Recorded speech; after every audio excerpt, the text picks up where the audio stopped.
আমার first long video. তোমরা নিশ্চয়ই ভাবছো যে আমি এরমভাবে কেন এসেছি, কারণ সবে মাত্র স্নান করে এসেছি আর আজকে আছে আমাদের বাড়িতে নারায়ণ পুজো।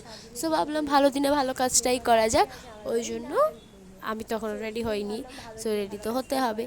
তার আগে বলে দিই প্রিপারেশন কত দূর। আমি এই স্নান করে আসার সময় দেখলাম যে প্রিপারেশন সেরকম কিচ্ছু হয়নি, আর মেনলি পুজোটা এই ঘরে হচ্ছে না, হচ্ছে পাশের ঘরে। সো ওই জন্য ওই ঘরে যা খাবো তোমাদের কত কি হলো সেটাও বলবো। তার আগে তো রেডি হতে হবে না। সো রেডি হয়ে দেখা হচ্ছে আমার নেক্সট ব্লগে, মানে নেক্সট ব্লগে বলছি, নেক্সট পার্টে। সো এখন রেডি হয়ে আসা যাক। আমি রেডি হয়ে চলে এসেছি, কিচ্ছু করিনি, সিম্পল সাজাচ্ছে, শুধু পরেছি একটা কানের দুল, পরেছি আইলাইনার আর একটা টিপ, আর ছোটো করে একটু মানে হালকা করে একটু লিপস্টিক লাগিয়েছি। এবার যেখানে পুজো হচ্ছে সেখানে যাওয়া যাক, চলো। এখনও সেরকমভাবে কিচ্ছু রেডি হয়নি, সবে হালকা হালকা হয়েছে। এখানে তোমরা দেখতেই পাচ্ছ মা এখনও জোগাড়টা সারেনি, তোমরা দেখো ভালো করেই। আর একটা জিনিস কি তোমরা খেয়াল করেছো, ওখানে একটা বাঁদর ছিল, সে হাঁ করে নারকেলের দিকেই তাকিয়ে বসেছিল, দেখতে না বলে ভিডিওটা টেনে দেখে।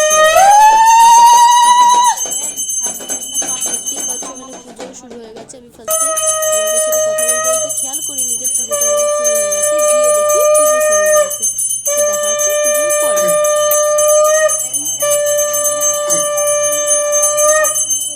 পুজো কমপ্লিট হয়ে গেছে, আর আজকের মেন ব্লগটা যেহেতু নারায়ণ পুজো নিয়ে, সো নারায়ণ পুজো তো কমপ্লিট হয়ে গেছে, আমার ব্লগটাও এখানেই শেষ হলো। আর যদি তোমাদের ব্লগটা ভালো লাগে, like share comment and subscribe করতে ভুলবো।